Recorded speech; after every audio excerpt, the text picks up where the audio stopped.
what I'm particularly interested in sort of chatting with you about today is when you look at senior living communities, so independent living, I know your folks live in a senior living community or assisted living or even a nursing home. How do we take sort of this modern elder principles that you're doing and make it work in that kind of an environment?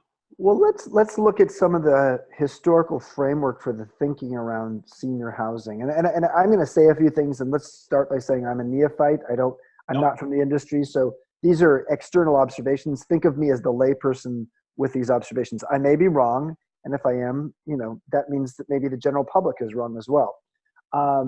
In some cases, if we look back to the Sun City era, it was almost like, let's surround ourselves with other people our age and have nobody other than the help be a different age. And it's almost like age was no longer an issue because everybody was the same age or roughly. And so there was it was almost like, as Mark Friedman would call it, like age apartheid. It was sort of this separatist world where people would grow old together. It also was based upon the premise that people retired at 65 and then sort of generally they went from working to not working almost overnight, and then they were going to do that for maybe 10 or 15 years and then die at age 75 or 80. So there's a bunch of premises here that don't work so well anymore. Number one is the idea that people want to be separated from other ages, and there's more and more evidence and that multi-generational living and working and being with people of different generations is very life-sustaining for all of those generations, especially the older people. Secondly, a lot of people are going to work, and by choice or by necessity, late into life. So the idea that you sort of retire and just play shuffleboard doesn't make a whole lot of sense.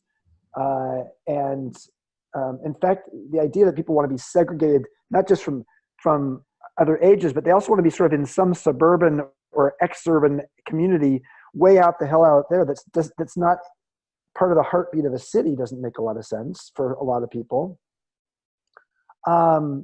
The idea, as was true in the hotel industry, this is where I can use my hotel background as a good example here.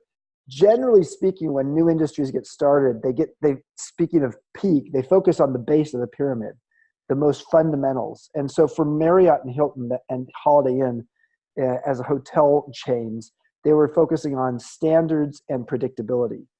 But in the 1980s, what the boutique hotel subsegment of the industry proved was, wow, people wanted more than predictability. They wanted an experience. They wanted design. They wanted a place that felt like it was very much the local flavor, especially a food and beverage restaurant or bar within the hotel.